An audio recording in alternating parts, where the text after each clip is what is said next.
Grande campagne de dons annuelle de Lilmod, du 3 au 6 avril. On compte sur vous. Shalom à toutes, à tous. On est très content de se retrouver pour le cours du Rav Eli Kling. Et voilà, comme vous l'avez peut-être entendu, c'est la grande campagne annuelle de dons de Lilmod. Donc, on vous invite à faire un don pour qu'on puisse continuer ces cours, notamment du Rav Kling, du Rav Ackerman et des autres cours, du Rav Ben Shushan, du Rav Ben Ishai, qu'on puisse continuer à dévoiler les secrets de la Torah d'Israël, en dehors. Donc, vous êtes vraiment invités à la réussite de cette campagne. On a un site qui est lilmod.fr, qui est presque prêt, qui devrait sortir dans les jours qui suivent, où il y aura les replays audio, vidéo, peut-être même des articles. Donc, on veut vraiment se développer. On compte sur vous pour qu'on puisse augmenter le nombre de participants et pouvoir diffuser la Torah encore plus loin, vers la France, la Suisse et d'autres endroits. Voilà, ça, c'était le plan pub de la soirée. Et maintenant, on passe au Rav Kling.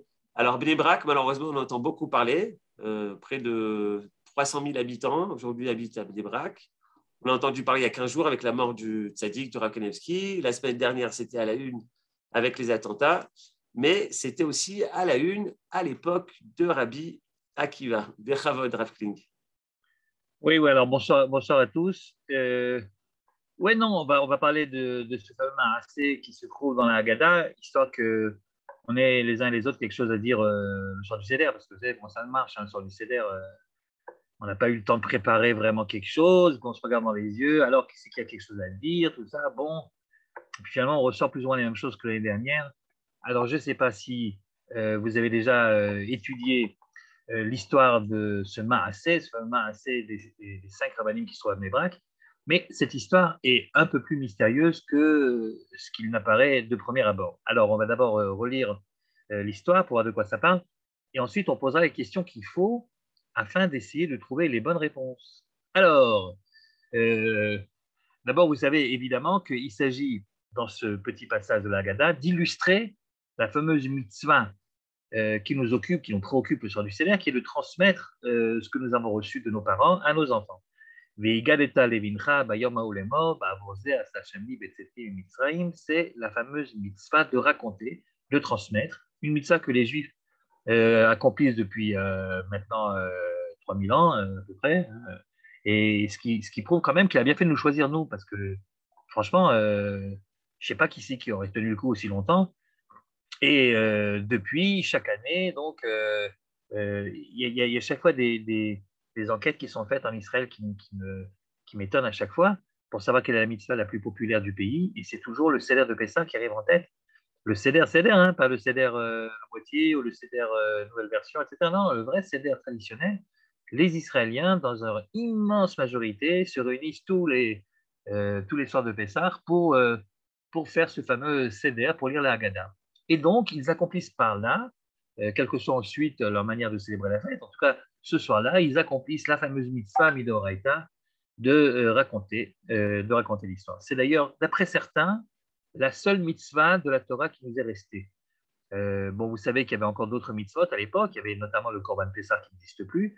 Et pour ce qui est de la matzah et du maror, certains, bon, ce n'est pas la majorité, et la lacha n'est pas quand même, enfin, certains pensent que, puisqu'à l'époque on mangeait la matzah, le maror et le Pessah en même temps, du coup, puisqu'il n'y a plus de Pessah, peut-être qu'il n'y aurait-il plus non plus d'obligation le premier soir de manger le maror et la matzah, et que ce serait uniquement une mitzvah des Rabbanan. Bon, finalement, c'est également de Raïta. En tout cas, la mitzvah qui est certainement de la Torah, c'est celle de Veigadeta Levincha, de raconter le soir du Seder ce qui s'est passé il y a si longtemps. Et alors, pour illustrer un petit peu tout ça, et pour donner également une précision pratique, à un moment, la Haggadah nous dit la chose suivante, je vous dis ce que la Haggadah nous raconte. Va'afilu kulanu chachamim, kulanu nevonim, kulanu zekenim, kulanu yodim et Torah, mitzvah alenu lesaper beitziat mitzrayim, vechol amar belesaper ha'azeh mishubach. Dans cette petite phrase, il y a deux ajouts à la mitzvah de la Torah que nous connaissons. Le Veigata Levincha, nous dit-on, il doit se faire, quelles que soient les connaissances que nous avons du texte.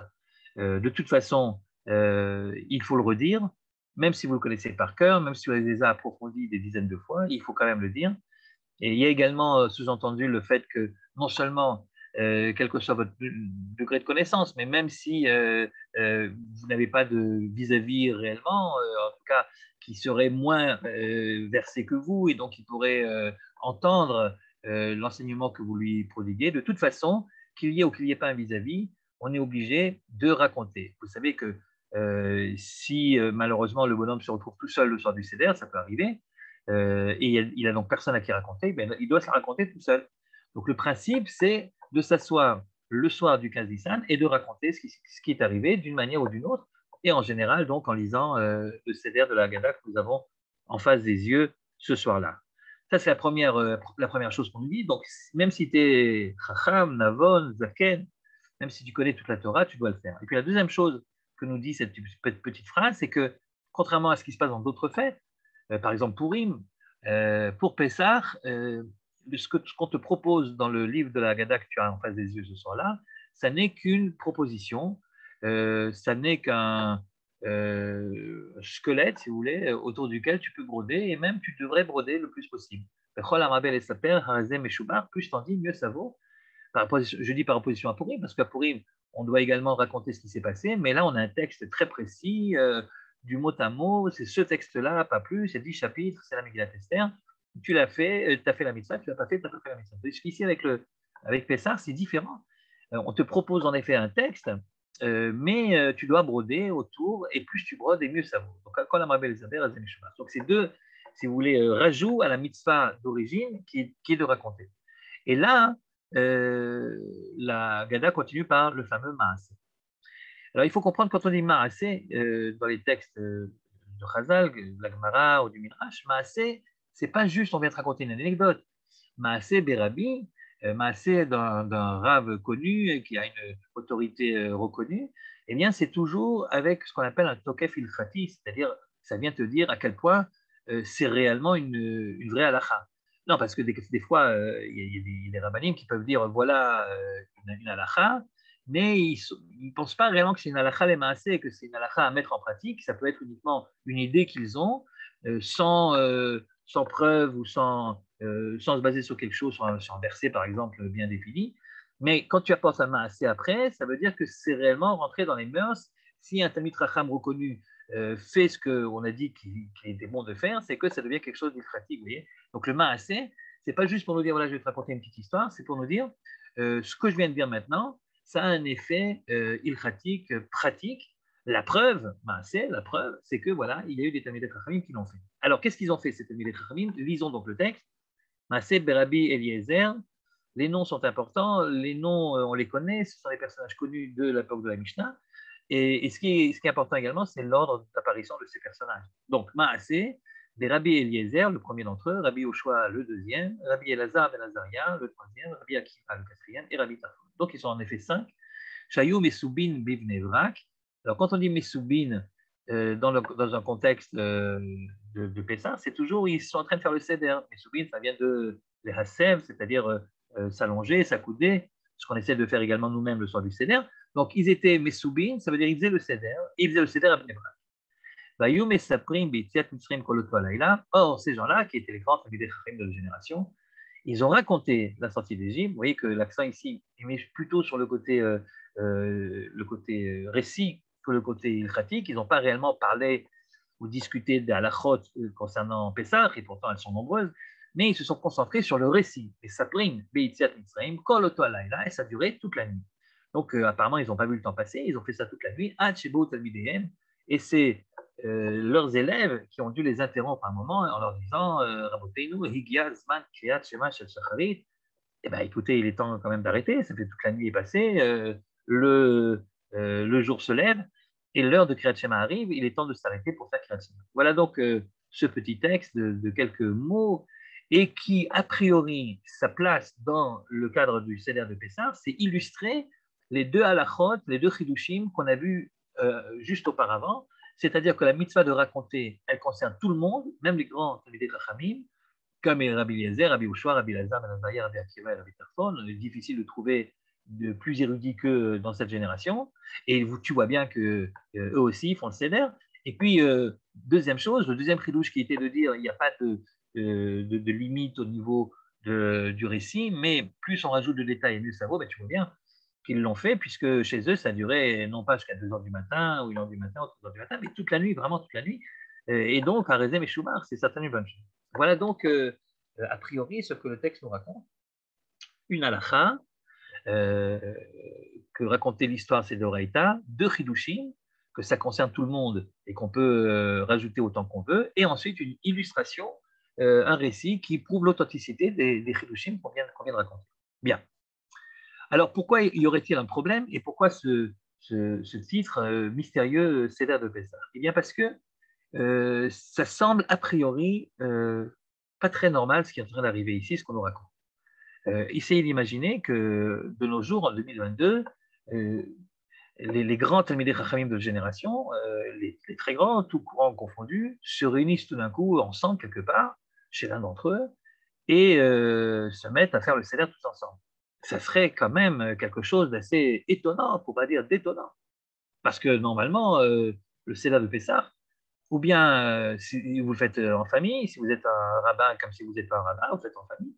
Et si jamais, parce que vous êtes rabbin, alors vous voulez faire profiter autrui de vos connaissances, alors à ce moment-là, on organise ce qu'on fait de temps en temps, aujourd'hui encore, des harim communautaires, comme on appelle ça. Je suppose que ça existait aussi avant, ça existait. Donc des gens de la Kehila qui se mettent ensemble autour d'une grande table avec les femmes, les enfants, etc. Et puis il y a le rav de la Kehila qui vient, qui anime le seder. Très bien. De nos jours, ça se fait avec quelquefois pas le rap de la Kila, mais un rap qu'on a amené exprès pour faire animer un CDR dans un hôtel. Tout ça, ça se comprend. Mais prendre les grandes têtes de la génération et les réunir tous ensemble pour faire un CDR, un seul et unique CDR tous ensemble, mais ça semble très curieux. Mais que se passe-t-il avec leur famille? Que se passe-t-il avec leurs fidèles? Qu'est-ce qu'ils font là, tous réunis? Donc, il y a d'abord une question qui est une question, si vous voulez, d'ordre logique. Ça semble un petit peu curieux que ces 5 rabbinim se réunissent, d'autant plus que ce sont en effet les plus grands rabbinim de la génération, premièrement. Et puis deuxièmement, ça pose un problème d'ordre ilchatique également. Il y a un problème ici de halakha. Où habitait chacun de ces rabbins? On n'a pas la réponse pour chacun d'entre eux, mais on sait quand même, pour la plupart d'entre eux, quel était leur lieu de résidence. En effet, si nous regardons le macro suivant, la source suivante, ça se trouve dans Sanhedrin. Alors, c'est à propos d'autre chose, c'est de manière insidieuse, on comprend où est-ce que les gens habitent. C'est pas que la Gemara voulait nous dire, voilà, je te dis où chacun habite, mais c'est à propos du passouk Tzedek, Tzedek, Tirdof. On a l'obligation, nous dit le texte de Sanhedrin, on a l'obligation de rechercher le Tzedek, la justice, la vérité, et non pas uniquement de l'aimer, mais il faut la rechercher, il faut activement faire quelque chose pour se sentir proche du Tzedek. Alors, qu'est-ce que ça veut dire rechercher le tzedek? Eh bien, ça veut dire faire attention où est-ce que tu vas habiter. De la même façon, dans le même ordre d'idée, vous savez qu'on n'a pas le droit d'habiter une ville où il n'y a pas de médecin. Mais de la même façon, tu peux pas habiter une ville où il n'y a pas un grand Talmid Chacham. Au cas où tu aurais un problème, non pas cette fois-ci d'ordre médical, mais d'ordre spirituel, tu pourrais avoir une réponse. Alors voilà, il faut habiter là où tu sais que tu pourras trouver à n'importe quel moment quelqu'un pour te donner la réponse. Voilà ce que le texte. Bon, évidemment, de nos jours, c'est un petit peu différent. On va prendre ça au pied de la lettre, puisque à l'époque, il n'y avait ni voiture, ni smartphone, etc. Donc, évidemment, si tu avais besoin d'une réponse à une question d'halakha urgente, tu étais obligé d'aller voir le bonhomme. C'est la raison pour laquelle on te dit habite dans une ville où tu pourras aller le voir sans problème. De nos jours, évidemment, avec les moyens que nous avons et avec la voiture, alors tu n'es peut-être pas obligé d'habiter une ville où il y a un médecin ou une ville où il y a un Talmid Chacham, puisque tu peux malgré tout le joindre très facilement de nos jours. Mais enfin, laissons tomber, ce n'est pas le problème. Le problème, c'est que en passant au détour de cette halakha, on nous donne en effet des exemples. Alors, si jamais tu veux habiter une ville où il y a un Talmid Chacham, tu pourrais par exemple habiter Lod.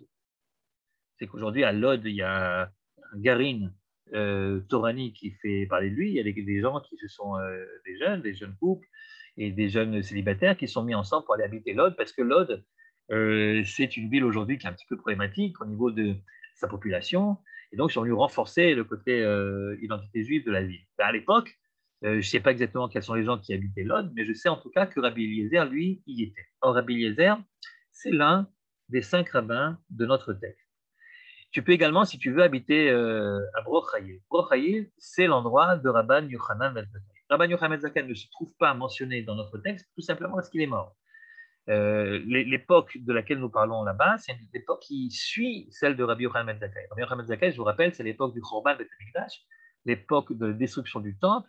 Et Rabbi Yochanan ben Zakkai, c'est précisément lui, souvenez-vous, qui a réussi à obtenir de la part du pouvoir romain, alors que Jérusalem était à 2 doigts de brûler, d'obtenir qu'on lui laisse Yavne, la ville de Yavne, pour qu'il puisse y organiser là-bas le Beth Amikdash dont il rêve, et qui en fait, c'est ni plus ni moins que de faire passer, de transférer le Sanhedrin, qui était jusqu'à présent à Jérusalem, mais Jérusalem va bientôt brûler, donc de le transférer à Yavne, où il y avait déjà un Beth Midrash, mais qui va devenir tout d'un coup le centre toranique de tout le pays, à évidemment un moment de l'histoire juive, qui est sans doute un de ces moments les plus dramatiques, la perte du temple, et donc l'absolue nécessité de recréer un judaïsme post-Beth Amikdash, c'est-à-dire comment faire les fêtes, comment faire la Avodat Hashem sans Kohen, sans Beth Mikdash. Évidemment, il faut prendre des décisions courageuses sous peine de disparaître. Et Rabban Yochanan ben Zakkai est celui grâce auquel Yavne va devenir ce qu'il a été pendant cette période-là. Il habitait lui-même, non pas à Yavne, mais à Broch Hayil. Broch Hayil, c'est un kibbutz à côté de chez moi. Donc, il était kibbutznik, Rabban Yochanan ben Zakkai. Qu'est-ce qu'il faisait quand il rentrait du Sanhedrin? Est-ce qu'il travaillait à l'étable, au réfet? Est-ce qu'il travaillait dans les champs? Ce n'est pas écrit. En tout cas, il habitait le kibbutz Broch Hayil. Je plaisante bien sûr, et je ne pense pas que le kibbutz existait déjà à l'époque, mais enfin, allez savoir. Achar Rabbi Yoshua Lipki'in. Tu peux également, si tu veux, habiter la ville de Pékin, qui se trouve dans le Galil, parce que là-bas se trouve Rabbi Yoshua et son fameux Beth Midrash. Rabbi Yoshua qui était le second du Nassi du Sanhedrin, et qui fait également partie des 5. Donc pour l'instant, sur les 3, on en connaît 2 qui font partie de notre Nassi, Rabbi Eliezer et Rabbi Yoshua, qui sont d'ailleurs amis l'un avec l'autre, l'un qui habitait Lod, l'autre qui habitait Pékin, et donc aucun des 2 n'habitait Bnei Brak, le lieu de ce fameux Seder de la Haggadah. Achar Rabban Gamliel le Yavne, tu peux également aller voir Rabban Gamliel, tu peux habiter là-bas à Yavne. À Yavne se trouve Rabban Gamliel, évidemment, puisque c'est lui le Nassi du Sanhedrin. Et du coup, tu te dis, tiens, c'est bizarre. Rabban Gamliel, le Nassi du Sanhedrin, n'est pas mentionné dans notre affaire. C'est-à-dire que nous avons les 5 grands Talmidei Chachamim de l'époque, les 5 plus grands sans doute, mais pas Rabban Gamliel. Où est-il donc passé, celui-ci, Rabban Gamliel de Yavne? Bon, en tout cas, il n'est pas venu au Seder. Ou alors, tu peux également, dernier exemple de Sanhedrin, tu peux également habiter à Bnei Brak, parce qu'à Bnei Brak, c'est Rabbi Akiva qui s'y trouve. Or, Bnei Brak, évidemment, c'est le lieu dans lequel se tient le Seder, et donc on comprend bien que les 5, ou les 4 autres, sont allés rejoindre Rabbi Akiva à Bnei Brak pour célébrer le Seder avec lui. Donc c'est un passage important, puisque, bien que ce ne soit pas le but du passage, il vient nous enseigner où habitait Rabbi Eliezer et Rabbi Yoshua. Je vous rappelle que Rabbi Eliezer et Rabbi Yoshua, c'était à l'époque de Rabban Yochanan ben Zakkai, les 2 élèves les plus proches de Rabban Yochanan ben Zakkai, et c'est eux, Rabbi Eliezer et Rabbi Yoshua, qui avaient, rappelez-vous, qui avaient tenu le fameux brancard dans lequel Rabban Yochanan ben Zakkai, qui se faisait passer pour mort, a pu ainsi sortir des murailles de la ville assiégée de Jérusalem pour être soi-disant enterré à l'extérieur, comme c'était l'usage, et surtout comme l'autorisaient les Canaïm, ceux qui refusaient de laisser sortir quelqu'un hors des murailles, mais les morts, évidemment, ils étaient obligés de les laisser sortir puisqu'on ne pouvait pas enterrer dans Jérusalem, et ceux qui ont donc porté le soi-disant cadavre de Rabban Yochanan ben Zakkai à l'extérieur de la ville, c'était Rabbi Eliezer et Rabbi Yoshua, qui à l'époque était très jeune. Aujourd'hui, à l'époque de notre Seder de la Haggadah, Rabban Yochanan ben Zakkai n'est plus de ce monde, Yavne fonctionne grâce à lui, et fonctionne bien, et Rabbi Eliezer et Rabbi Yoshua sont devenus, eux, à leur tour, les anciens de la génération. Donc, ils figurent en tête de liste sur la liste des 5 Rabbanim, parce que ce sont les grands de la génération, les plus grands, puisque ce sont les maîtres des 3 suivants. Bien.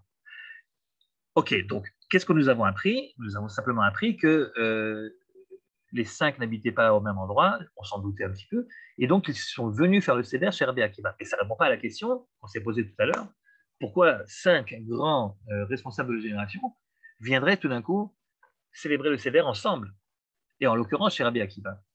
Et puis, ça nous a rajouté une autre question à laquelle on n'avait pas pensé, pourquoi Rabban Gamliel n'est-il pas là, lui, qui se trouve être je ne sais pas si c'était le plus grand de la génération au niveau des connaissances, mais en tout cas, celui qui occupait le poste le plus important, puisqu'il était le Nassi du Sanhédrin à Yavne à l'époque.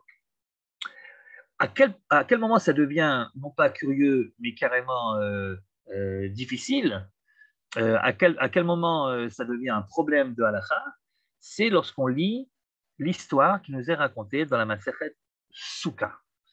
À la page 27b, voilà ce que nous dit cette histoire. Donc on retient où chacun des Talmidei Chachamim habitait, et puis voyons ce qui est arrivé une autre année, ou peut-être la même, j'en sais rien. En tout cas, Tanoura Rabanan, voilà ce que nous raconte le texte. Maaseh de Rabbi El-Hay, c'est l'histoire de Rabbi El-Hay, Shalach lehagbil bene Rabbi Eliezer Rabo Belod, qui a décidé de faire une grande surprise à son maître, Rabbi Eliezer, le fameux Rabbi Eliezer de notre histoire, et donc qui habitait à Lod. Et puis, sans le prévenir, il voulait lui faire une grande surprise et en fait être Mechabed Oto, lui donner un grand kavod, et il est sorti de chez lui, on ne sait pas trop où il habitait, et il est allé jusqu'à Lod un soir de fête. Quelle fête, c'est pas écrit, peut-être Pessah, peut-être Shavuot, peut-être Sukkot, de toute façon, ça n'a aucune importance. Regardez comment est-ce que Rabbi Eliezer le reçoit. Lui, évidemment, Rabbi Elai, il était persuadé qu'il ferait une énorme surprise sympathique à son maître et que son maître l'accueillerait les bras ouverts. Pas du tout. Lorsqu'il frappe à la porte et qu'il se présente, on dirait, voilà, Rabbi Eliezer, je suis venu te dire Chag Sameach. À ce moment-là, Marlo, il lui a dit, El Hay, Encha Mishofte Haregel. À mon avis, si tu veux mon avis pratique, rappelez-vous, Maaseh, ça veut dire que c'est une histoire qui a des conséquences au niveau de la halakha, comme on l'a dit tout à l'heure. Eh bien, il lui dit, Encha Mishofte Haregel. Si tu as quitté la maison, le chez toi, pour venir chez moi pendant la fête, c'est que d'après moi, tu n'as pas fait la mitzvah. Shaya Rabbi Eliezer Omer, Meshabeach ani et ha'atzlanim, shenam yotzim mebatem baregel. Rabbi Eliezer disait, avait l'habitude de dire, Shaya Rabbi Eliezer, il avait l'habitude de dire, Kol hakavod, bravo à tous ceux qui sont atzlanim. Atzlanim aujourd'hui en Israël, ça veut dire paresseux, mais ici je suppose que c'est à prendre dans un sens un peu plus noble, c'est-à-dire celui qui n'a pas envie de sortir, qui veut rester chez lui. Eh bien, je pense qu'il fait une excellente chose, mais Shaber Hani Atatzadim, Shenam Yotzim Yotem Regel, qui ne sortent pas de chez eux le soir de fête, dirtiv, puisqu'il est écrit. Et là, c'est important, voilà donc au moins une asmarta, c'est-à-dire un verset qui peut servir d'appui à cette halakha, Vesa marta ata ou vetecha. Comme pour des fêtes, il est écrit Vesa marta ata ou vetecha. La véritable joie de la fête te concerne toi avec la maison, c'est-à-dire avec la famille. Donc, il n'est pas question de sortir de chez soi le soir de fête. Alors, bon, l'habitude qu'on a aujourd'hui d'aller à l'hôtel, je ne sais pas dans quelle mesure c'est en accord avec ce que dit Rabbi Eliezer. Il dit, le soir de fête, tu ne sors pas de chez toi. Tu es chez toi, avec ta femme, avec tes enfants, Nekuda, et si tu vas voir d'autres personnes, ce n'est pas vraiment la fête. En fait, c'est comme si tu ne l'avais pas vraiment respecté. Encha mishovte haregel. Vous pouvez essayer d'imaginer qu'est-ce que penserait Rabbi Eliezer si quelqu'un quitterait sa famille, je ne sais pas moi, disons à Rosh Hashanah, pour aller passer les fêtes, je ne sais pas moi, en Ukraine. Enfin bon, j'exagère, en fait, je taquine, pas, il n'a pas parlé de Rosh Hashanah, il a parlé des fêtes, et puis il n'a pas parlé d'Ukraine non plus, donc voilà, enfin c'était terminé. En tout cas, Rabbi Eliezer pense qu'il ne faut pas sortir de chez soi un soir de fête, ça c'est évident. Or, c'est le premier qui l'a fait, vous voyez, il est sorti de chez lui un soir de fête, puisque notre Rabbi Eliezer, qui habitait Lod, se retrouve à Bnei Brak, le fameux Seder de la Havel. Et donc, cette fois-ci, ça devient plus compliqué. C'est pas seulement curieux, ça devient carrément contradictoire avec la pensée, avec la halakha que l'imam apprenait. Je vois que j'ai complètement disparu. Voilà, on ne te voit plus. Et on ne me voit plus, et je ne sais pas pourquoi, et ça m'arrive assez souvent ici. Je ne sais pas. Je ne sais pas pourquoi. J'essaie de l'enlever, de la remettre, et ça ne change pas. Bon, bah écoutez, si ça revient, ça revient. Bon, en tout cas, m'entendez? Oui, on t'entend, mais on ne va pas... On ne va pas continuer dans le noir. Non. Bon, en attendant, je vous montre ça. Attends, qu'est-ce que je vais vous montrer? Ça, c'est déjà montré. Non, je voulais vous montrer ça. Pendant que tu répares la caméra, on voit le centre, le symbole de Bnei Brak, on voit le soleil qui se lève. Est-ce que tu crois que c'est lié avec notre histoire? Tu vois, ça c'est le symbole de la mairie de Bnei Brak. Écoute, je me suis dit peut-être que c'est lié avec ça, je ne sais pas. Ah, parce que les enfants, les élèves sont venus pour dire que le soleil se lève? Ouais, peut-être. Ah, c'est possible, je ne sais pas. Si quelqu'un le sait, il peut nous le dire par chat. Oui. En attendant qu'on retrouve. En tout cas, si les gens parlent de ça, il y a à côté de Bnei Brak un fameux carrefour sur l'autoroute qui s'appelle Tzomet Messoubin. Et il s'appelle Messoubin à cause de l'histoire, à cause du Maasé, puisqu'ils étaient Messoubin à Bnei Brak. Ah ben, je ne savais pas, tu vois. Alors c'est sûr que c'est lié, ça doit être lié. Alors, ça doit être lié quand même. Bon, c'est évidemment la raison pour laquelle également nous avons une rue principale de Bnei Brak, c'est la rue Rabbi Akiva. Donc évidemment, vous ne pouvez pas créer une ville à Bnei Brak sans rappeler le souvenir de Rabbi Akiva, qui en fut donc l'un de ses plus célèbres résidents. Et ma caméra ne marche toujours pas. Voilà, j'ai demandé à la... Qu'est-ce qu'il dit? Attends, j'ai peut-être un truc. Attends. Il y a un truc. Voilà. Ah. Il se passe quelque chose. C'est le noir. On reprend. Ok, très bien. Je suis là. Donc, on continue. Voilà. Donc, on a bien compris le problème. Le problème, c'est à la fois un problème, disons, de logique. Qu'est-ce que font 5 rabbins ensemble pour célébrer un seder au lieu de s'occuper de leur famille ou de leur communauté? Et deuxièmement, parmi les 5, il y en a un en tout cas pour qui c'est sûr qu'il n'aurait pas dû venir puisqu'il habite Lod et qu'il part à Bnei Brak. Alors qu'il avait lui-même dit que ce n'est pas des choses qu'on fait. Bien. Cette question étant posée, les réponses possibles, j'en connais 2 essentiellement, qui n'ont rien à voir l'une avec l'autre, et je vais vous les livrer toutes les 2. La première, c'est celle que j'avais l'habitude de dire moi-même le soir du Seder à table, parce que elle me semblait intéressante et originale. Celui qui apparemment l'a dite en premier, ce serait le Rav Maimon. Le Rav Maimon, c'était un grand Rav du début de l'État, des premières années de l'État. Il était ministre, il était un Rav très important, un grand administrateur. D'ailleurs, c'est en son nom que le village dans lequel j'habite s'appelle Kfar Maimon. Et Rav Tsiouda Kouk, Merkaz Harav, rappelait en fait l'explication que je vais vous donner maintenant au nom de Rav Maimon. C'est comme ça qu'on sait que c'est de lui que ça venait. J'ai vu chez le Rav Zaks qu'il avait vu, lui, d'une autre source, cette même explication de Cécile Roth. Enfin, de toute façon, cette explication a été donnée et peut-être, certainement, vous l'avez entendue une fois ou l'autre. L'explication serait que ce seder est très particulier parce que l'année est particulière et parce qu'il s'agit d'un seder historique dont le but est finalement, même si c'est dit de manière voilée justement, pour ne pas attirer trop les regards sur la véritable signification de ce seder, mais le but, ce serait de préparer la révolte de Bar Kokhba, en tout cas de prendre une décision définitive la concernant. En effet, au niveau des années, Rabbi Yochanan Zakkai est mort, le Chorban Bet Hamikdash s'est produit il y a déjà quelques décennies, Rabbi Akiva, par contre, est toujours vivant, et donc il est probable que nous trouvions à l'époque de Bar Kokhba, en tout cas pas très loin. Donc au niveau historique, ça se tiendrait. Et alors, la thèse serait que comme il y avait déjà un certain remous à l'intérieur du peuple, dont les Romains, bien sûr, s'étaient déjà inquiétés, et que Bar Kokhba essayait de recruter des appuis, et en particulier des appuis dans le monde rabbinique, puisqu'il savait très bien, Bar Kokhba, même s'il n'était peut-être pas un pilier de synagogue, j'en sais rien, je ne connais pas son histoire jusqu'au bout, personne ne le sait vraiment, mais en tout cas, ce n'était pas le grand administrateur du siècle, mais en tout cas, en tant que stratège, c'est évident qu'il avait besoin de l'appui des grands rabbinim de la génération, puisque c'est grâce à ces grands rabbinim que les étudiants des yeshivot pourraient s'enrôler dans l'armée de Bar Kokhba, participer à l'effort de guerre, et en tout cas soutenir l'opinion publique et donner à l'opinion publique une raison de soutenir Bar Kokhba, puisque les rabbinim, qui étaient donc respectés par le peuple à l'époque, donnaient leur accord. Et donc les Romains, sentant qu'il se passe quelque chose, ne sachant pas trop quoi, avaient sans doute mis des réserves et avaient surveillé de près les grandes réunions de rabbins sachant que ça pouvait être dangereux pour eux et ça pouvait donner l'appui à ce trouble fait de Bar Kokhba qui commençait à faire parler de lui.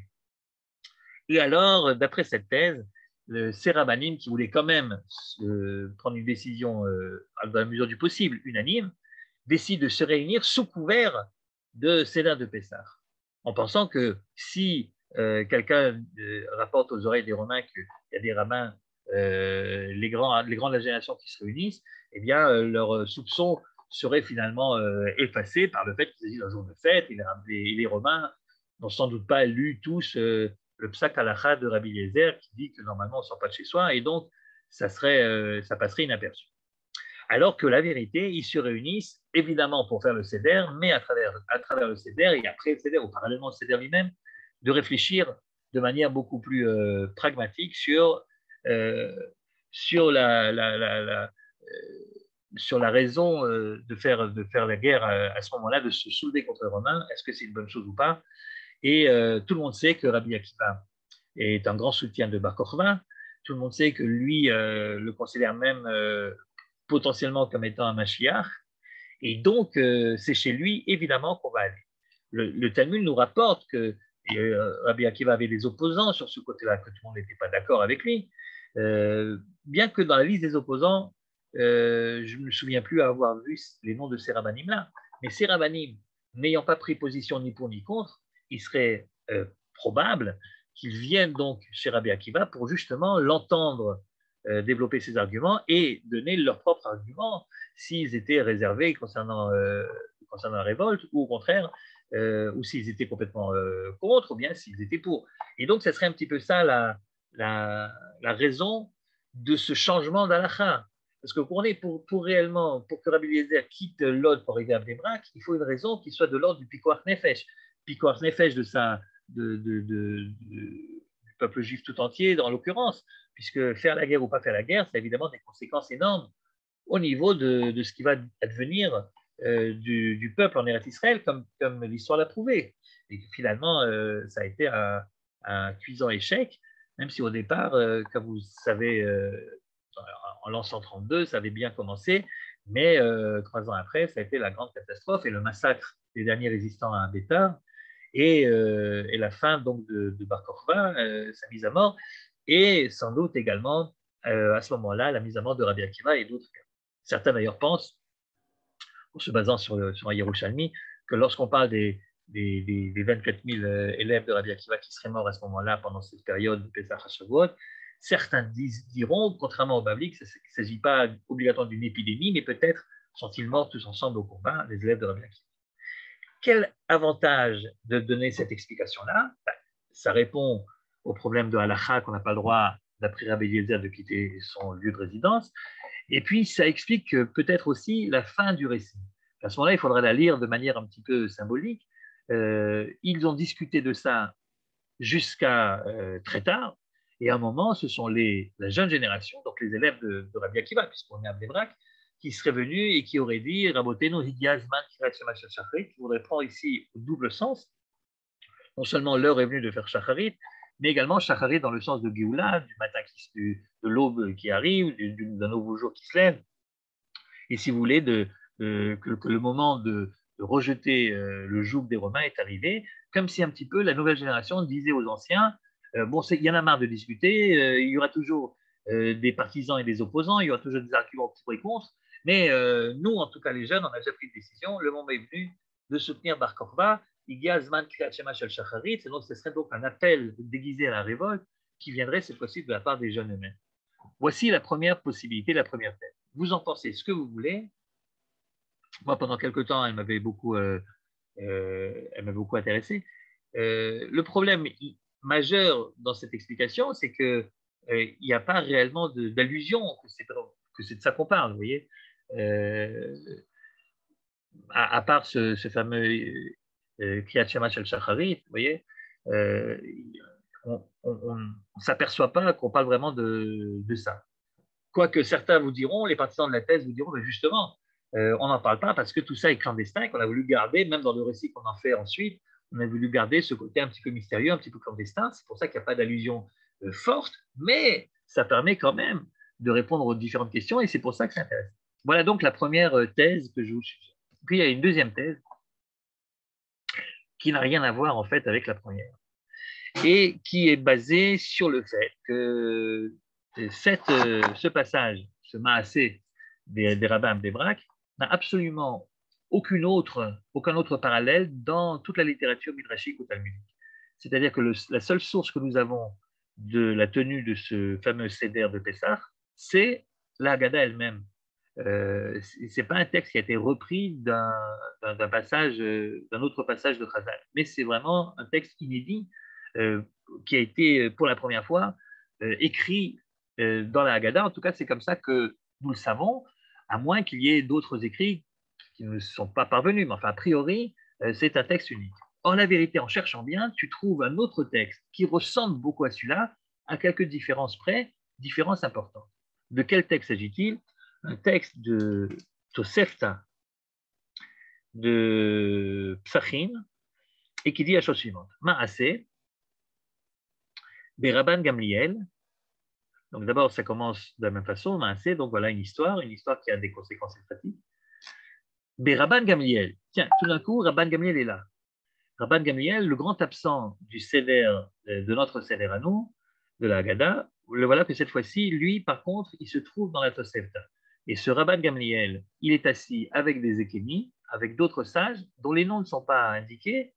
Et en tout cas, ça ne devrait pas être ceux de notre Seder à nous, parce que ceux de notre Seder à nous, on connaît leurs noms, c'est des gens très célèbres. Et si jamais certains d'entre eux avaient été présents dans ce fameux Seder de Rabban Gamliel, ben, on suppose que leur nom aurait été signalé. Or, voilà donc que Rabban Gamliel se trouve avec des équilibres, avec des sages, mais on ne sait pas lesquels. Shayou Mesubim Bevet Vaitos Benzunim Belod. Et Rabban Gamliel fait ce fameux Seder avec les équilibres à Lod. Très curieux.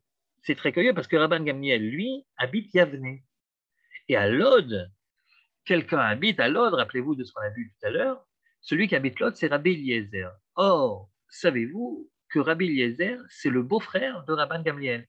C'est-à-dire que la femme de Rabbi Eliezer, Ima Shalom, c'est la sœur de Rabban Gamliel. Autrement dit, Rabban Gamliel quitte sa ville de Lod, quitte sa ville de Yavne, Rabban Gamliel, pour aller passer à Seder, apparemment chez son beau-frère. Mais il n'est pas chez le beau-frère. Il est dans une maison d'un certain Baïtous Benzunim, qui se trouve à Lod. Si déjà tu vas à Lod, pourquoi tu ne vas pas voir la famille? Et eux, ils ont discuté, mais cette fois-ci, comme vous voyez, des ilchot à Pessah. Alors tout à l'heure, c'était dans notre Seder à nous, le fameux de Bnei Brak, il parlait des récits de la sortie des Juifs. Tandis qu'ici, on met plutôt l'accent sur les halachot de Pessah. Évidemment, il y a de quoi faire. Les halachot de Pessah, il y en a beaucoup. Et ça a duré toute la nuit. À Krot à Gever, jusqu'à ce que le coq ne chante.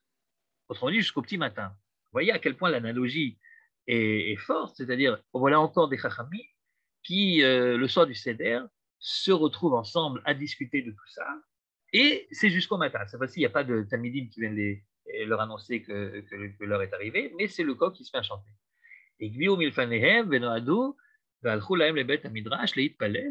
ils ont fait ce que tout juif doit faire au moment de Shacharit, c'est-à-dire ils ont tout laissé, et puis ils ont rangé, et puis ils sont partis au Beth Midrash pour faire Shacharit. Voilà donc un petit texte que si tu le mets en parallèle avec le texte célèbre de notre Haggadah, tu t'aperçois de plusieurs différences qui sont évidemment importantes. Premièrement, c'est à Lod et pas à Bnei Brak, c'est pas chez Rabbi Akiva. Deuxièmement, Rabban Gamliel est au centre de ce récit, alors que dans le nôtre de récit, il manque à la peine. Troisièmement, tous les autres se trouvent dans le récit classique, mais ne se trouvent pas dans celui-ci. Et enfin, c'est le coq qui annonce que le soleil est arrivé ou que le jour se lève et non pas les élèves. Alors, qu'est-ce que ce texte peut nous apprendre? Eh bien, il peut nous apprendre beaucoup et en tout cas, il peut donner naissance à une autre théorie.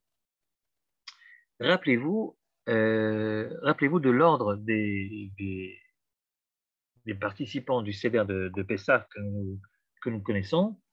Et reprenons donc le texte, si Yoann peut nous remettre le Makor numéro 2, juste pour qu'on revoie la liste. On avait donc là-bas Rabbi Eliezer d'abord, Rabbi Yoshua en deuxième position, Rabbi Elazar ben Azaria en troisième, Rabbi Akiva et Rabbi Tarfon. Ça semble un petit peu bizarre parce que, bon, que Rabbi Eliezer et Rabbi Yoshua soient au début, c'est un peu normal parce que, comme je vous ai dit, c'était les anciens cette fois-ci, à cette époque-là. Ok, ils étaient en tout cas les maîtres de pratiquement tous les autres. Rabbi Akiva vient en troisième position. Bon, lui, c'est d'abord c'est Rabbi Akiva avec toute l'autorité que nous lui connaissons. Et ensuite, c'est quand même celui qui invite. Donc voilà, il vient ici juste après les deux grandes générations. On nous parle de Rabbi Akiva. Et Rabbi Tarfon, qui est en fait le premier maître de Rabbi Akiva, qui est devenu son frère. Mais entre les deux grands, Rabbi Yoshua et Rabbi Elazar, entre Rabbi Eliezer et Rabbi Yoshua, les deux premiers, et Rabbi Akiva et Rabbi Tarfon, il y a Rabbi Elazar ben Azaria. Or, Rabbi Elazar ben Azaria, c'est le plus jeune de tous, et sans doute, même si c'est un grand ami Chacham, sans doute, il aurait dû être cité à la fin. Il fait partie de la troisième génération. Rabbi Eliezer et Rabbi Yoshua, c'est la première génération. Rabbi Akiva et Rabbi Tarfon, c'est la deuxième. Et Rabbi Elazar ben Azaria, c'est la troisième. Donc, il aurait dû se trouver normalement à la fin. Or, le fait qu'il soit ici nommé au milieu, ça serait sans doute pour nous dire que justement, c'est le plus important des cinq. En effet, concernant l'ordre dans lequel les gens, par politesse, se plaçaient, vous savez qu'à l'époque, ce n'était pas sur des chaises comme aujourd'hui, mais sur justement des sortes de petits lits, de chaises confortables. C'est pour ça qu'on appelle ça Messoubine. Donc, on mettait une petite table devant chaque lit, puis chacun se mettait sur ce fameux lit. Mais il y avait une préséance, c'est-à-dire qu'on ne se mettait pas n'importe où, n'importe comment. Le fait qu'on se mettait sur des petites couches comme ça, avec une petite table avec de quoi manger, ça, tout le monde le sait, puisque, nous l'avons bien vu, c'est écrit explicitement dans Astérix et Obélix. Donc, quand il s'installe pour manger, il s'installe comme ça. Mais si vous regardez le texte de Berachot, qui est, cher Yohan, le sixième texte, là-bas, on nous raconte quelque chose d'assez intéressant. On nous dit que le Resh Galuta, bon, évidemment, la scène se passe, dans ce fameux sixième texte, la scène se passe bien après. Mais ce n'est pas important que ça se passe bien après. Ce n'est pas contemporain de notre texte, mais c'est quand même, ça nous apprend énormément. Amarle Resh Galuta le Rav Shechet, c'est le chef du Resh Galuta, donc le grand de l'exil, qui dit à l'exilâtre, on appelle ça comme ça, qui dit à Rav Shechet, Afalgav de Rabbanan Kshisheyatou, je reconnais que vous, les rabbins, vous êtes des gens particulièrement érudits, mais sache malgré tout que par Saï, Betzarke Seuda, Beki'e Inaïcho, que les Perses, en tout ce qui concerne la politesse concernant les repas, eh bien, ils sont beaucoup plus au courant que vous. Beki'e Inaïcho, et ils connaissent davantage que vous. Et voilà donc comment est-ce que les Perses se rangeaient lorsqu'ils étaient invités ensemble à un repas. Et je ne vous ai pas fait la suite du texte. La suite du texte, c'est que Rav Shechet répond que les rabbins aussi font la même chose. Donc c'est important pour nous. Alors comment c'était? Bien, quand il y en avait quand ils étaient deux, donc deux méthodes, deux lits, eh bien, le plus grand des deux se mettait au début et le deuxième se mettait juste au-dessus de lui. Mais quand ils étaient trois, le grand se mettait au milieu et le deuxième dans la hiérarchie se mettait au-dessus et le troisième se mettait au-dessus. Autrement dit, d'après ce texte de Brachot, si tu trouves une liste de 5 Talmidei Chachamim, celui du milieu, c'est le plus important de tous. Alors, si c'est ça, eh bien, la datation de ce Maaseh de Bnei Brak ne fait plus aucun doute. En effet, il n'y a qu'une période très courte dans laquelle Rabbi Elazar ben Azaria, le troisième de la liste, mérite d'être à sa place, c'est-à-dire au milieu.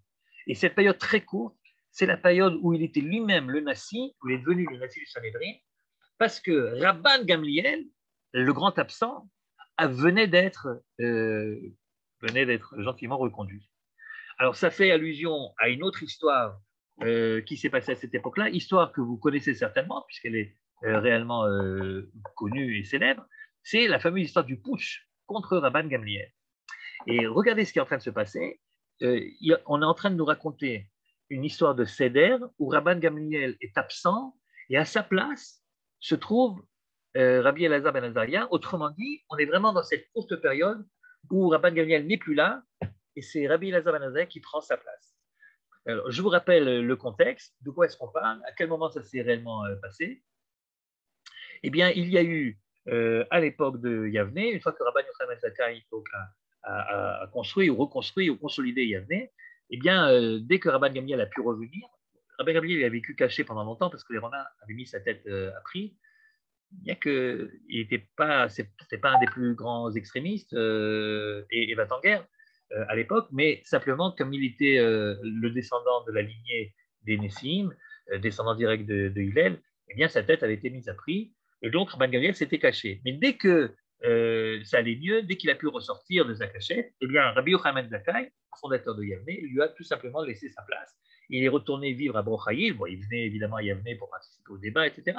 Mais plus en tant que Nessia Sanhedrin. Il a rendu, si vous voulez, la Nessiout, le poste de président du Sanhedrin, il a rendu à la dynastie de Hillel et donc à Rabban Gamliel. Donc Rabban Gamliel reprend son poste. Mais au moment où il reprend son poste, donc quelques années après Rabbi Yochanan Zakkai, au moment où il reprend son poste, eh bien, il n'a qu'une chose en tête, il n'a qu'une idée en tête, c'est renforcer la place de Yavne dans la société. Il fallait que les sages de Yavne, et en particulier le Nassi, le président du Sanhédrin, qui n'était autre que lui-même, il fallait qu'il soit énormément respecté parce qu'on vivait précisément une époque qui était une époque très fragile. Le temple vient d'être détruit, on vient à peine de commencer une nouvelle réforme pour créer une sorte de nouveau judaïsme sans Beth Amikdash, et il faut absolument que tout le monde se range derrière l'avis de la majorité et que tout le monde reconnaisse l'autorité du Sanhédrin et de celui qui est à sa tête, parce que sinon il y aura d'ici quelque temps plusieurs Torotes en Israël au lieu d'avoir une seule Torah. Donc il est très à cheval là-dessus, et il a comme Sgan, il a comme adjoint Rabbi Yoshua, qui est assez indépendant dans ses prises de position. Et donc, les occasions de clash, si vous voulez, entre les deux sont nombreuses. En fait, il a un grand problème avec Rabbi Yoshua, qui est beaucoup trop autonome à ses yeux et qui continue à enseigner parfois ses propres idées, alors que la majorité du Sanhédrin s'était ralliée à l'opinion du Nassi de Rabban Gamliel. Et d'où donc les différentes tensions. La première se trouve dans Bechorot. On ne va pas rentrer dans le détail de ce problème de halacha. En tout cas, la question s'était posée. Ata le kameh de Rabban Gamliel. Quelqu'un est venu voir Rabban Gamliel et lui a dit Chilakno ben chaver le hamaharetz. Est-ce qu'on doit faire une différence entre chaver et hamaharetz? Ce n'est pas maintenant le problème de savoir de quoi il s'agit exactement. Amar et Rabban Gamliel, non. Donc, un problème de halacha, et Rabban Gamliel dit la réponse est négative. Amar le, pourquoi tu me dis que la réponse est négative? Veha Rabbi Yoshua, Amar li hen. Alors que j'ai entendu Rabbi Yoshua, lui, Rabbi Yoshua dit que c'est OK. Et donc, Rabban Gamliel est très énervé quand Rabbi Yoshua continue à dire quelque chose qui est contre son propre avis, alors qu'il est certainement au courant de son avis. Amarlo hamten alo bale atresim le Bet Midrash.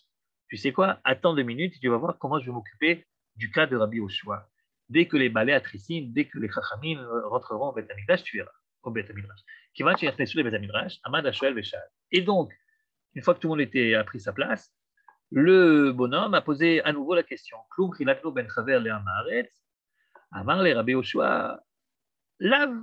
Et tout à coup, Rabbi Yoshua dit non. C'est-à-dire que publiquement, Rabbi Yoshua dit comme tout le monde, comme l'opinion de Rabban Gamliel. Amar le Rabban Gamliel ve'alo mishimcha amru lihen. Comment tu oses dire maintenant non sous prétexte que tu es devant nous, alors que dans le privé, dans ta yeshiva, tu continues à dire le contraire. Yoshua, amod al raglecha ve'yahidu becha. Si c'est comme ça, je t'interdis de t'asseoir. Ce qui se passait, c'est que quand les chachamim venaient prendre leur place au Sanhédrin, ensuite arrivait le Nassi. Quand le Nassi arrivait, tout le monde se lève, un petit peu la ville, comme ça se passe aujourd'hui dans un tribunal normal. Donc les juges arrivent, tout le monde se lève. Et ensuite, Rabban Gamliel s'assoit et tout le monde s'assoit. Tout le monde s'assoit, sauf Rabbi Yoshua, qui, pour le punir de continuer à professer quelque chose qui n'est pas l'opinion de Rabban Gamliel et de la majorité du Sanhédrin, doit rester debout. Il y a Rabban Gamliel Omed Vedoresh, et donc Rabban Gamliel fait son petit discours, et Rabbi Yoshua est Omed al-Raglav, alors que tout le monde est assis, sauf Rabbi Yoshua, qui attend l'autorisation de s'asseoir, autorisation qui ne lui est pas été donnée. Alors les gens qui étaient là-bas, donc les Talmidei Chachamim, ils ont trouvé que c'était exagéré. Ils ont commencé à... Ils pensaient que, bon, ok, on peut le punir pendant 5-10 minutes, mais ça commence à bien faire. Et donc, ils ont demandé à Chutzpit, le métaux Geman, à Mod vers Amman. Chutzpit, le métaux Geman, qu'est-ce que c'est qu'un métaux Geman? Bon, il s'appelait Chutzpit, c'est quoi le métaux Geman? Figurez-vous que le type, vous comprenez, le bonhomme qui parle devant une assemblée comme le Sanhédrin, ils sont 71, 70, et donc quand il parle devant eux, il devrait hausser le ton pour que tout le monde puisse l'entendre. Or, ce n'est pas son kavod de parler avec force, et puis peut-être aussi qu'il n'avait pas une voix qui portait trop, et donc on avait mis devant chaque noème, devant tout celui qui parlait, on avait mis un meturgeman, quelqu'un qui était censé, après quelques phrases, répéter, sans se tromper, répéter les paroles du Rav, mais cette fois-ci de telle sorte que tout le monde puisse l'entendre. Ce qu'on appelle un meturgeman. Et lorsque Rabban Gamliel s'était mis donc à parler, alors que Rabbi Yoshua était debout, au bout d'un moment, les gens ont commencé à trouver ça exagéré. Ils ont donc demandé à Chutzpit de se taire, de ne plus répéter le discours, de ne plus transmettre le discours. Un petit peu comme s'il lui avait demandé de décrocher le micro, on dirait aujourd'hui. Vous voyez, donc Rabban Gamliel continue à parler, mais il n'a plus de micro, personne n'entend. Bon, cette affaire-là, qui est le premier clash entre Rabbi Yoshua et Rabban Gamliel, c'est finalement résorbé puisque les choses ont continué normalement et Rabbi Yoshua a pu s'asseoir. Mais c'était que la première histoire. Il y en a encore deux qui sont plus graves l'une que l'autre. La deuxième histoire qu'on nous raconte, c'est l'histoire de Tfilat Arvit Reshut Ochova. Alors, il s'agissait de savoir si la prière du soir, elle était obligatoire ou elle était facultative. Pourquoi? Parce que la prière du matin, Shacharit, après la destruction du temple, elle devient obligatoire puisqu'elle remplace le korban qu'on faisait le matin. La deuxième prière, Mincha, qui se fait en fin de journée, elle est obligatoire évidemment puisqu'elle remplace le korban du soir, le korban atamid, celui qu'on offrait chaque fin de journée. Par contre, Arvit, c'est problématique parce qu'il n'y a aucun korban, il n'y a aucun sacrifice qui n'est offert le soir. Et donc la question est de savoir quel est le statut de Tfilat Arvit, est-ce que c'est obligatoire ou est-ce que c'est facultatif? Eh bien, figurez-vous que Rabban Gamliel et Rabbi Yoshua, Yohann, si on a le passage, ça nous intéresserait, que Rabban Gamliel et Rabbi Yoshua discutent précisément sur cette question-là. Est-ce que Tfilat Arvit reshut ou chova? Rabban Gamliel pense que c'est chova, qu'il est obligatoire de faire Arvit, et avec, il a évidemment ses raisons. Et alors, regardez ce que dit le texte, cette fois-ci c'est en Verachot, Tanu Rabbanan, Maaseh betalmid echad, sheba lifnei Rabbi Yoshua. De nouveau, c'est un talmid, je ne sais pas ce qu'il a ce talmid, je ne sais pas si c'est le même que la dernière fois, mais en tout cas, apparemment, il aime. Moi, je connais les talmidim comme ça. Les talmidim qui, en fait, leur but, c'est de mettre un petit peu d'ambiance, vous voyez. C'est-à-dire, ah bon, t'as dit ça, et pourtant, l'autre prof, il a dit le contraire, et hop, ça met de l'ambiance. Et il y en a, la vérité, il y en a des comme ça. Donc, c'est l'histoire d'un talmid qui va voir Rabbi Yoshua et qui lui dit, Tfilat Arvit, reshut ou chova? Qu'est-ce que tu penses?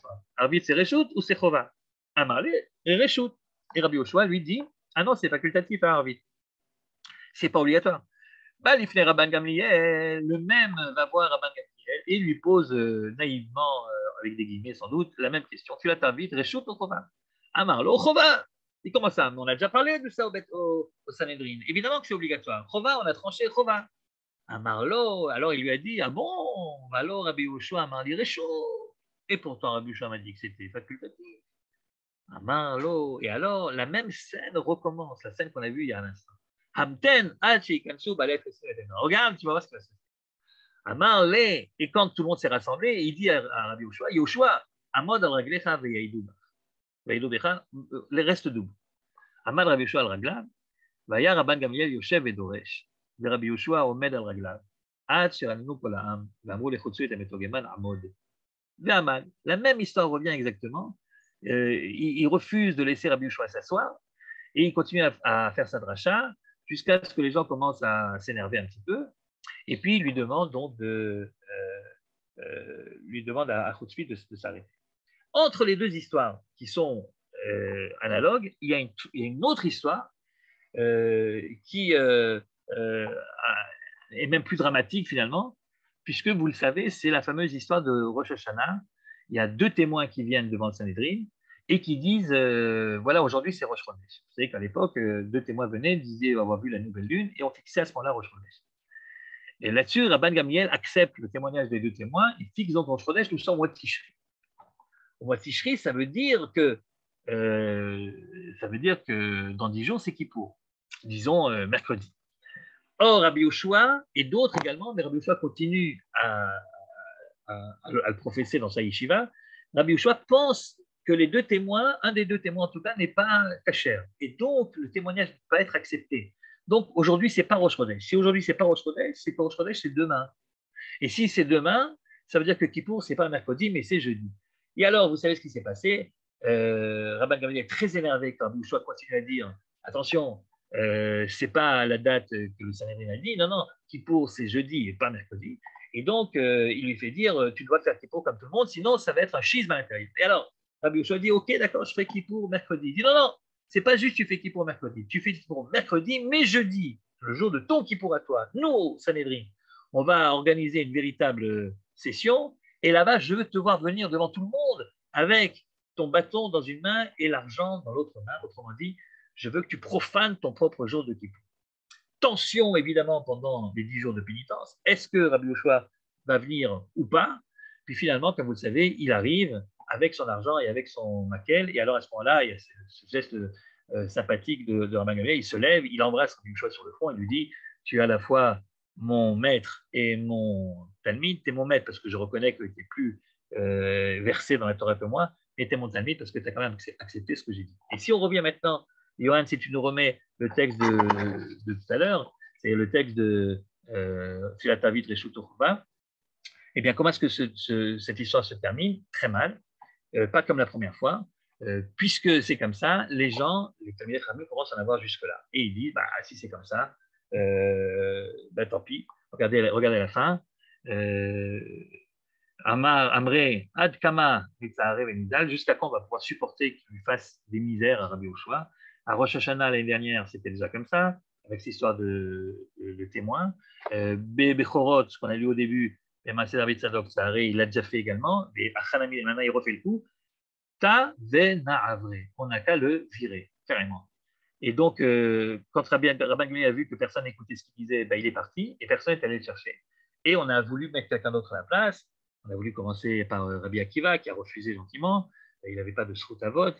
Voilà. Et alors, finalement, on est tombé sur Rabbi Elazar ben Azariah. Parce que Rabbi Elazar ben Azariah, figurez-vous, il était chacham, il était achir, il était riche. Et en plus, il avait un joli yichus, contrairement à Rabbi Akiva. Lui, c'était la 10e génération depuis Ezra. À la fin, ça n'a pas duré très longtemps, mais donc on a mis Rabbi Elazar ben Azariah comme Nessi à Sanhedrin, et à la fin seulement, après quelques temps, Rabban Gamliel s'est réconcilié avec Rabbi Yoshua, il a repris sa place. Et donc pendant un laps de temps assez court, c'est Rabbi Elazar ben Azariah qui était le Nassi du Sanhedrin. Il semblerait donc que notre Maaseh parle justement de ce moment-là. Reste à expliquer. Alors, je suis persuadé que si cette explication est la bonne, c'est à la même année exactement que Rabban Gamliel est allé à Lod. Vous savez, la deuxième Tosefta qu'on a vu tout à l'heure. C'est-à-dire, Rabban Gamliel, qu'est-ce qui est en train de se passer? Les rabbins sont en train de se dire, il faut montrer au peuple tout entier qu'il n'y a pas de discussion entre nous, qu'on est tous d'accord que Rabban Gamliel ne peut plus être le Nassi al-Sanhedrin. Je suppose qu'il y avait des gens qui disaient, mais Rabban Gamliel quand même, descendant de Hillel, tout ça, comment est-ce qu'on ose faire ce qu'on a osé faire? Ils ont exagéré, ces rabbins, etc. Et donc, il fallait montrer qu'ils sont tous d'accord et qu'il n'est pas question de refaire un piloug, de refaire une dissension à l'intérieur du peuple. Et donc, ce seder qui était organisé à Bnei Brak chez Rabbi Akiva, c'est précisément pour montrer que tout le monde rabbinique est d'accord et que Rabban Gamliel, avec tout le respect qu'on lui doit, il ne peut plus exercer son poste de Nassi du Sanhedrin. Je suppose que tout le monde savait que ce seder devait avoir lieu. Le seder, donc, était une sorte d'acte d'unité des rabbins.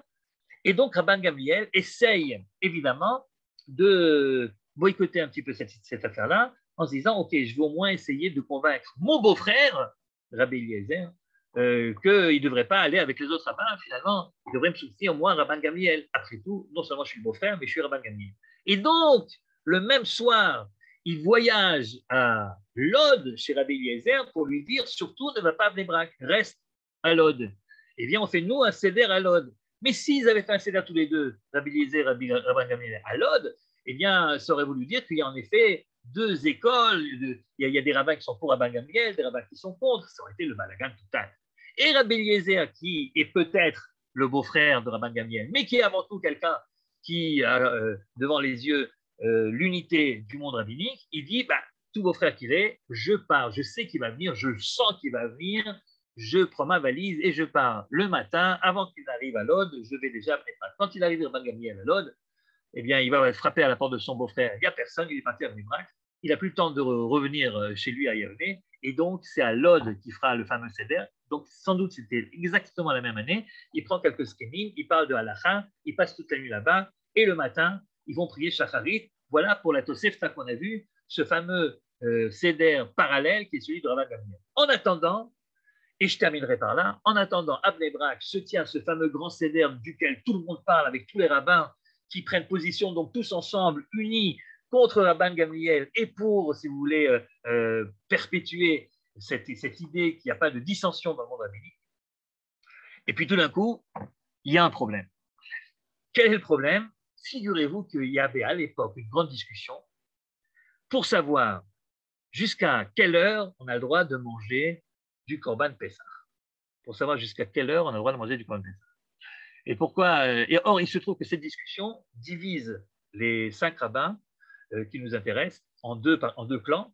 Rabbi Tarfon, lui, il est neutre, tout va bien. Mais d'un côté, tu as Rabbi Akiva, Rabbi Yoshua, qui pensent qu'on peut continuer à manger du Korban Pessah jusqu'au matin, à Dalot Hashacha, alors que de l'autre côté, Rabbi Elazar ben Azaria et Rabbi Eliezer, eux, pensent que non, il faut arrêter à Chatzot, il faut arrêter au milieu de la nuit.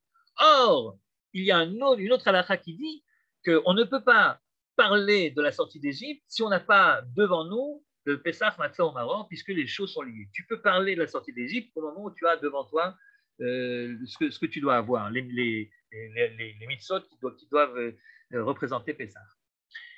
Alors imaginez la scène, voilà un seder qui est censé normalement montrer l'unité des rabbins, mais qui risque d'éclater dès que Chatzot arrive, puisque quand Chatzot arrive, eh ben, tu as Rabbi Akiva et Rabbi Yoshua qui veulent continuer à parler et à raconter la sortie d'Égypte, alors que tu as de l'autre côté Rabbi Elazar ben Azaria et Rabbi Eliezer qui disent « Ah non, on n'a pas le droit, c'est l'heure, normalement, on ne peut plus manger du Korban Pessah, c'est donc l'heure où on ne peut plus non plus continuer à raconter la Haggadah, il faut faire des Katamazon, des Gamam. » Pour éviter le problème,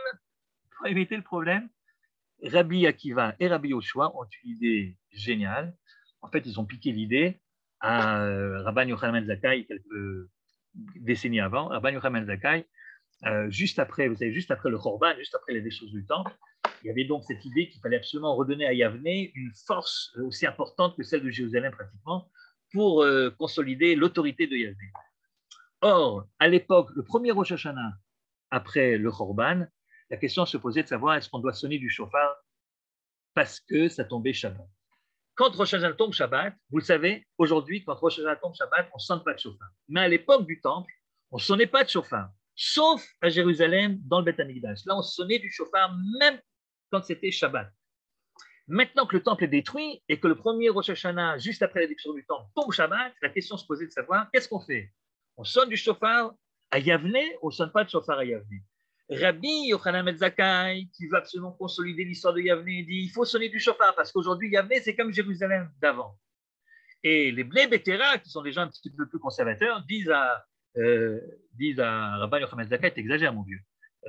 Yavne, d'accord, mais pas Jérusalem, on ne sonne pas de shofar quand c'est Shabbat à l'extérieur de Jérusalem. Il dit oui, mais ça c'est pas Jérusalem, ça c'est pas n'importe où ailleurs, ça c'est Yavne, il faut sonner. Bref, les Bnei Betera disent écoute, c'est bientôt Rosh Hashanah, viens, on discute et après on décide. Et lui, il dit, tu sais quoi, on fait le contraire. On sonne d'abord et on discutera après. D'abord, on sonne, puis après, on discute. Alors, Bnei Betera, qui voit que c'est bientôt Rosh Hashanah, il dit, tu sais quoi, bon, d'accord, ok, on va sonner comme tu veux, et puis après, on discutera. Il sonne du shofar, le soir de Rosh Hashanah, le jour de Rosh Hashanah qui est donc Shabbat, il sonne du shofar, et après Rosh Hashanah, les Bnei Betera arrivent voir Rabban Yochanan ben Zakkai, ils lui disent, non, maintenant on discute, pour savoir ce qui va se passer les prochaines fois où Rosh Hashanah tombe Shabbat. Et là, il a cette réponse extraordinaire. Rabbi Yochanan ben Zakkai, il dit, tu sais quoi, maintenant qu'on a sonné, on ne va pas remettre en question les choses qui ont déjà été faites. C'est-à-dire, les gens vont dire, ils ne savent pas ce qu'ils veulent, une fois oui, une fois non, on a sonné. Alors, malgré le fait qu'il avait promis qu'on sonnerait et qu'après on discuterait, une fois qu'ils ont sonné, ils ont pu discuter. Pourquoi je raconte cette histoire-là? Parce qu'il semble que c'est la même idée qu'ont eu tout d'un coup Rabbi Yoshua et Rabbi Akiva. Pour éviter que tout éclate à l'heure de Chatzot et que tout à coup Rabbi Eliezer et Rabbi Elazar ben Azaria se lèvent en disant c'est fini, on ne peut plus raconter la sortie d'Égypte, l'heure de Chatzot est arrivée. Alors qu'est-ce qu'ils ont fait? Au lieu de parler d'Halacha, ils ont parlé de Haggadah. Et vous pouvez faire confiance à Rabbi Akiva et Rabbi Yoshua que pour tout ce qui concerne les Midrashim et les Haggadot et les histoires et les Chidushim, il n'y a pas mieux qu'eux. Et donc, ils ont commencé à parler, si bien que Rabbi Elazar ben Azaria et Rabbi Eliezer ne se sont même pas rendus compte que l'heure passait. Et Chatzot est arrivé, 1h du matin, 2h, 3h, 4h du matin, ils ne se sont même pas rendus compte que l'heure était passée. Et c'est les Talmidim qui étaient obligés de venir en disant hé, c'est Shacharit.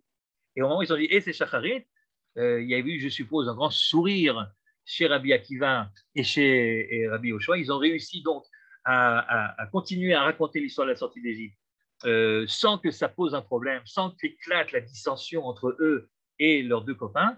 Et les deux autres, bon, le texte ne le dit pas, mais enfin, je suppose qu'on a dû faire un petit sourire également en disant vous nous avez bien eu, vous nous avez refait le coup de Rabbi Yochanan ben Zakkai avec les Bnei Bétera. Vous nous avez mis devant fait accompli, mais enfin bon, c'est pas grave, une fois que c'est fait, on ne va pas maintenant remettre ça sur le terrain.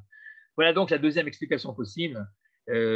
Ici aussi, il s'agit donc d'un seder très spécial, après cette deuxième explication, un seder dont le but était de recréer l'unité du monde rabbinique, d'éviter les dissensions toujours possibles, et c'est la raison pour laquelle ils ont pris sur eux de changer, de violer un petit peu la halakha qui disait qu'il ne faut pas sortir de chez soi. Ils sont sortis parce que c'était un seder très particulier, un seder historique. Je résume notre petite étude de ce soir.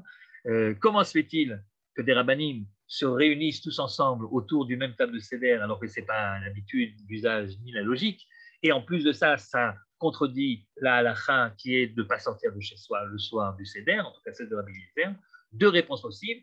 Première réponse, c'est un seder historique parce qu'on prépare la révolte de Bar Kokhba. Il s'agissait de savoir si oui ou non on était d'accord ou pas. C'est les Talmidim qui ont dit arrêtez de discuter, on y va quand même. Première explication. Deuxième explication, il s'agit d'un seder historique également, mais c'est parce que nous sommes là-bas dans l'époque où Rabbi Elazar ben Azariah est justement juste après le putsch de Rabban Gamliel, et il se retrouve pour le seder de l'unité en essayant de tout faire pour que cette unité continue au moins jusqu'à la fin du seder, au moins jusqu'à la fin du seder sans que ça explose à cause de la marloquette concernant jusqu'à quelle heure on a le droit de manger.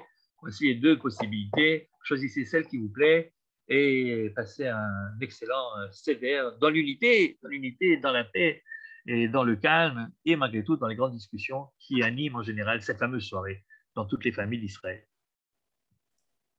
Merci beaucoup. Je ne vois pas ce que tu gagnes dans la deuxième explication.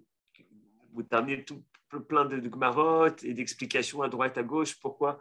Mais qu'est-ce que tu as gagné dans cette explication? Eh bien, je vais te dire, en fait, le Rav Zaks qui propose cette explication et qui rentre dans le détail n'est pas du tout convaincu par l'histoire de Bar Kokhba. Il le dit au début, il dit ouais, j'ai entendu l'histoire de Bar Kokhba.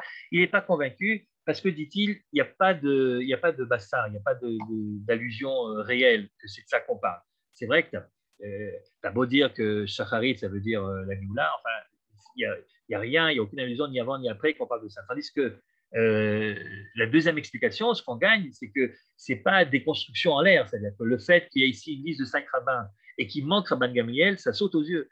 Le fait que Rabban Gamliel se trouve dans un autre seder en parallèle, ça saute aux yeux également. Le fait qu'il n'est pas chez lui, mais il est chez son beau-frère, on le voit également. Et donc, si tu veux, il y a plus de données qui sont écrites explicitement, qui ne sont pas obligatoirement des inventions de ceux qui veulent trouver une réponse. Et c'est ça l'avantage de la deuxième explication par rapport à la première. La première, elle est plus dramatique dans le sens où on parle réellement de l'histoire du peuple juif. Et évidemment, ça expliquerait la place de ce fameux seder à l'intérieur qu'on lit donc chaque année, parce que ça a encore une importance au niveau iconie, au niveau du principe, ça a une importance aujourd'hui. Moi, j'aime beaucoup cette première explication, mais il faut quand même avouer qu'elle est un petit peu bâtie sur de l'air. Il n'y a pas réellement de preuve. Tandis que dans la deuxième explication, il y a des choses qui sont assez explicites à l'intérieur, et donc peut-être que c'est... En tout cas, ce qui est clair, c'est que ça ne peut pas être un seder normal. Si c'est un seder normal, c'est trop problématique. C'est certainement un seder particulier, historique, qui méritait que ces rabbinim se retrouvent à ce moment-là, mais seulement à ce moment-là, une sorte de seder ad hoc, et ensuite, chacun, dans les années suivantes, chacun est revenu chez soi. Bien compris, merci beaucoup. Merci beaucoup, Rafling. Je rappelle que vous pouvez faire un don à l'Ilmod, c'est la semaine de la campagne de dons. Donc, j'envoie le lien sur le Zoom. Vous recevrez également par WhatsApp, par mail. Donc, je vous invite vraiment à participer à la réussite de cette campagne pour continuer à diffuser les cours. Youssef, je crois que tu avais une question.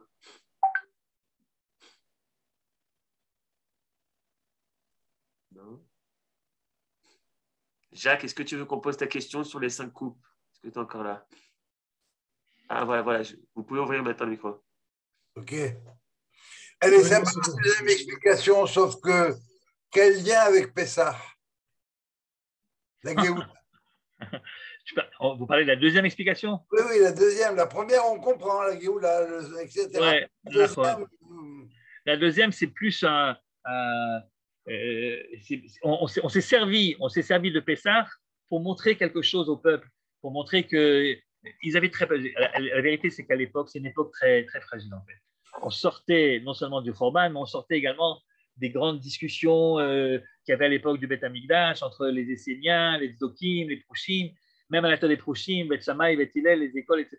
Et tout le monde sait que ça a provoqué finalement les destructions du Beth Amikdash. C'est de là que vient la grande idée que Beth Amikdash a été détruit à cause du Sinat Chinam. Quel Sinat Chinam? Le fait que les gens n'arrivaient pas à s'entendre entre eux, qu'il y avait des discussions, surtout dans le monde rabbinique le plus haut placé. Et donc, ils avaient une sorte d'obsession de ne pas retomber dans ce genre de dissension. Et donc, à partir du moment où tu fais un truc quand même dramatique qui est de virer un Nassi, de lui dire tu n'es plus Nassi, etc., il y avait cette crainte que Rabban Gamliel ait des partisans et que les autres aient leurs partisans. Et de nouveau, on créerait des dissensions qui va savoir qu'est-ce que ça pourrait amener. Donc, c'est vrai que ça n'a pas de rapport avec Pessah. Pessah a été choisi par ces rabbanim, puisque c'était dans le calendrier la fête qui venait, a été choisi pour montrer que non, attention, c'est pas comme à l'époque, tout le monde est d'accord, tous les chachamim en tout cas sont d'accord, que là, il a dépassé les bornes, il a fait quelque chose qu'il n'aurait pas dû faire, c'est la gamme. Et en tout cas, c'est pas le moment d'aller de nouveau recréer le feu de la marloquette. C'est ça l'idée de ce seder. C'est pour ça que c'est un seder très important. C'est un seder qui est à la fois signe de la puissance du Sanhédrin et en même temps signe d'une sorte d'unité, de réconciliation. Et d'ailleurs, peut-être, et là je m'avance, mais peut-être qu'en voyant que tous les chachamim, tous les grands chachamim de la génération étaient d'accord entre eux, peut-être que c'est ça qui a fait que Rabban Gamliel après s'est dit, bon, si c'est comme ça, il est peut-être temps que moi, je fasse mon mea culpa et que j'aille me réconcilier avec Rabbi Yehoshua, ce qu'il a fait. Il a retrouvé son poste après, donc on a évité finalement cette dissidence. Mais vous avez raison que sur le fond, ce n'est pas vraiment lié à ça. On vient d'écouter le cours du Rav Shuraki sur le Karpas et il a démontré que le Karpas, ce dont on ne parle pas, c'est l'origine de Sherbut Misraïm. Donc, c'est la haine des frères. Alors, peut-être qu'on pourrait attacher ce que vous venez. Ça me vient comme ça à l'instant. Peut-être. Moi, j'ai une question beaucoup plus naïve. Le but de Pessah, on dit Veigadta lebincha, nachon. Ouais. À ce point, ils ont tout raté là. Ils sont pas Il n'y avait ni femme ni enfant. C'était un seder vraiment les batalas. Et les batalas, je dirais pas parce qu'il y avait d'autres buts. Mais c'est vrai que être là, sot l'Hashem et faire Toratecha. Normalement, ils sont tous d'accord qu'il vaut mieux rester à la maison. On a commencé le cours par là, c'est-à-dire eux-mêmes disent qu'il faut rester à la maison pour faire ça. Tout le monde est d'accord. Mais dans une explication comme dans l'autre, il s'agit de menaces, si vous voulez, qui sont des menaces plus précises, qui concernent cette année-là en particulier. Et quelquefois, on est obligé de faire un plus mauvais Pessah pour des meilleures causes. Vous savez, je vais vous dire entre nous, lorsque des gens comme moi ou comme d'autres sont invités à faire des Pessahs communautaires, c'est-à-dire à animer des Zdarim dans des hôtels où il y a 200-300 personnes, je peux vous assurer qu'au niveau du Pessah traditionnel, que moi je suis obligé en tant que père d'enseigner à mes enfants, c'est complètement raté, c'est à côté de la plaque. Il n'y a plus aucune transmission réelle du père à l'enfant. C'est le rabbin ou l'animateur qui fait un Pessah. Mais quelquefois, à condition que ce ne soit pas chaque année. Moi, j'ai fait ça l'année dernière, par exemple. Cette année, on est chez nous à la maison avec la femme, les enfants et les petits-enfants, parce que évidemment, ça ne peut pas être tout le temps comme ça. Il faut savoir, de temps en temps, on est bien obligé, mais sinon, il faut… Mais vous avez raison. Au niveau… D'où l'importance du deuxième seder. Un avec les EI et un avec les parents. Oui, si on veut. Ouais. Il y a beaucoup de questions, je vois. Alex, tu veux prendre la parole? Oui. Shalom Aleichem, Rav Kling. J'ai une question. Au fait, dans les deux explications, il y a quand même un hic. C'est que Rabbi Eliezer n'aurait pas dû être là. Il est excommunié, lui. Rabban Gamliel, pas Rabbi Eliezer. C'est Rabban Gamliel qui est excommunié. C'est pas Rabbi Eliezer. Rabbi Eliezer, c'est une autre histoire. Vous parlez, vous, de Rabbi Eliezer avec l'histoire où… ouais, avec l'histoire après sur le bateau, machin, etc. Mais ce n'est pas la même histoire. On les mélange souvent parce que ça se ressemble un petit peu. Mais le putsch, c'était le putsch contre Rabban Gamliel, pas contre Rabbi Eliezer. Mais je pense qu'à cette époque-là, déjà, Rabbi Eliezer, il est ménoudé. Ça, c'est pas évident. C'est pas évident. On ne sait pas exactement à quel moment ça s'est passé réellement. C'est l'histoire, vous savez, c'est l'histoire où vous faites allusion à l'histoire du Tanour, de Achnaï, etc. Donc là, c'était en effet entre Rabbi Eliezer et Rabbi Yehoshua, mais c'est pas dont on parle ici. Ici, on parle du putsch fait contre le Nassi. Rabbi Eliezer, il n'a jamais été Nassi du Sanhédrin. Et il avait pas de, en fait, il avait pas de, il était ni Nassi ni Sgan Nassi. Rabbi Eliezer, lui, c'était un grand Talmid Chacham, il avait absolument aucun titre officiel. C'était un des Chachamim parmi les autres. Et lui, le problème, c'est qu'il voulait avoir raison absolument, alors que la majorité était contre. Mais c'est une autre histoire. Et je ne pense pas que c'était à la même période. Merci beaucoup, Rav Kling. Okay. Rav Kling, ouais. Il y a une autre question. Attends, Daniel, tu veux parler? Non? Oui. Est-ce que tu peux revenir sur la 5e coupe? Est-ce que tu peux redonner l'ordre? Puisque Jacques, il a vérifié dans la Haggadah du Rav Goren. Et on aimerait faire la comparaison. Qu'est-ce que toi, tu as dit et qu'est-ce qu'il y a écrit dans la Haggadah du Rav Goren? Moi, je n'ai pas parlé de la 5e coupe, monsieur Charles. Si, la semaine dernière. La semaine dernière. Ah, la semaine dernière, je parlais de la 5e coupe. Ouais. Alors, qu'est-ce que j'ai dit? J'ai dit que Rav Goren était d'accord, c'est pas juste? Non, à quel moment tu places? Ah, moi, personnellement, à quel moment je la place? D'abord, on n'a pas tellement le choix. C'est-à-dire que la 3e coupe, on est obligé de la prendre juste après le Birkat Hamazon. Du coup, la 4e coupe, à mon avis, on ne peut pas faire autrement que de la prendre après la fin avant du Hallel. Oui, c'est ça, avant Nirtza. La fin du Hallel qui suit donc le Birkat Hamazon. À ce moment-là, on termine et on prend la 4e coupe. Et bon, pour certains, c'est l'avancer un petit peu parce qu'il y a des Haggadot où la 4e, on la prend à la fin. Là, si tu veux prendre la 5e, tu es obligé de faire la 4e juste après le Hallel qui suit le Birkat Hamazon. Et alors, tu feras la dernière au moment de Nirtza vraiment, c'est-à-dire juste quand tu dis Yerushalayim, etc. D'ailleurs, ça colle bien. Quand tu dis le Shana Haba Yerushalayim, c'est le moment de prendre la 5e qui parle en effet de Jérusalem et du retour. C'est bien ça, Jacques. Pourquoi dans la Haggadah de Rav Goren, c'est quand qu'on le fait cette 5e coupe? On n'a plus ton micro. Jacques, tu peux allumer.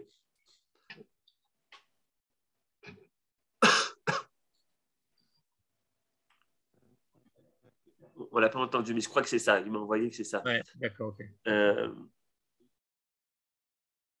Ok. Ensuite, ok. Est-ce qu'il y a encore une dernière question, chers amis?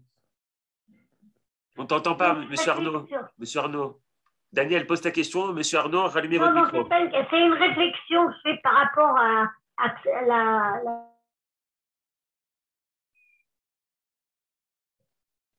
Non, Daniel, t'es bloqué.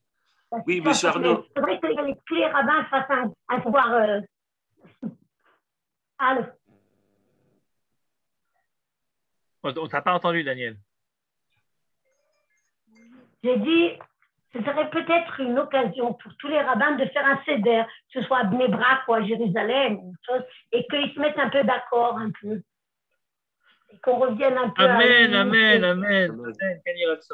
Amen. Monsieur Arnaud, rallumez votre micro. Rallumez votre micro, monsieur Arnaud, qu'on vous entende. En bas à gauche. En bas à gauche dans le coin, vous devrez avoir le symbole du micro. Voilà, j'ai le micro. Voilà. Alors, tu veux que je lise le mail? Non, qu'est-ce que vous disiez?